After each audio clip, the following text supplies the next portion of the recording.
Telugu Desam party ఆవిర్భవించి 44 వసంతాల కాలం పూర్తయిన సందర్భంగా లోక ఆవిర్భావ దినోత్సవాన్ని అనంతపురం నగర ప్రజలతో మన తెలుగువారి ఆత్మగౌరవాన్ని నిలబెట్టిన పార్టీ ఆవిర్భవించి 44 సంవత్సరాల సందర్భంగా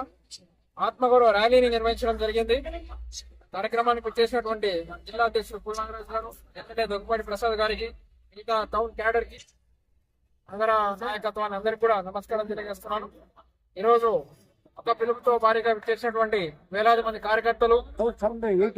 అలాగే తెలుగుదేశం పార్టీ మీద అభిమానంతో, నాన్నగారి మీద అభిమానంతో, మా మీద అభిమానంతో చేసినటువంటి కార్యకర్తలందరికీ కూడా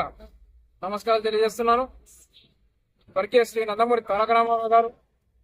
ఏ ఆశయంతో అయితే పార్టీని ప్రారంభించారో ఆ ఆశయాన్ని కొనసాగిస్తూ ముఖ్యమంత్రి నారా చంద్రబాబు నాయుడు గారు ఏ విధంగా అయితే ముందుకు తీసుకెళ్తున్నారో అదే ఆశయాన్ని కొనసాగిస్తున్నట్టు మా యువ నాయకులు శ్రీ నారా లోకేష్ గారు దాన్ని పదింతలు చేసే విధంగా ఈరోజు రాష్ట్రంలో అభివృద్ధి కార్యక్రమాలు చేపడుతున్నారు. ఈరోజు దేశంలోనే ఎక్కడా లేనటువంటి విధంగా పెన్షన్లు ఇస్తూ, సూపర్ 6 ని అమలు చేస్తూ, చరిత్రను కలిగినటువంటి పార్టీని ఇలాగే కొనసాగిస్తూ నాయకులందరికీ, కార్యకర్తలందరికీ కూడా సంక్షేమం చేకూరుస్తూ ఎప్పుడూ కార్యకర్తలకు తోడుగా ఉంటామని నాయకులందరి తరఫున హామీ ఇస్తూ, అలాగే ఈ కార్యక్రమాన్ని విజయవంతం చేసినటువంటి కార్యకర్తలకి,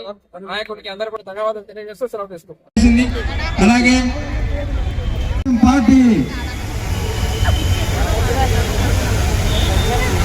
తెలుగుదేశం పార్టీ లేకపోతే పిఏబిఆర్ నుంచి వస్తున్నాయా, లేకపోతే తుంగభద్ర నుంచి వస్తున్నాయని కనీసం 100 రోజుల కాలంలోనే 3,500 కోట్ల రూపాయలు ఖర్చు పెట్టి శ్రీశైలం నుంచి ఇటు కుప్పం లాసు చెరువు వరకు, ఇక మరకశిర లాసు చెరువు వరకు నీళ్లు తీసుకెళ్లి ఘనత మనం ప్రతి పనికి మన దేశంలో లేని విధంగా పెన్షన్ 20 నెలల కాలంలో ఇచ్చిన ఘనత మన ముఖ్యమంత్రి, మన తెలుగుదేశం ప్రభుత్వం. సంక్షేమ కార్యక్రమాలు డెవలప్ చేస్తూ అనంతపురాన్ని ఆంధ్ర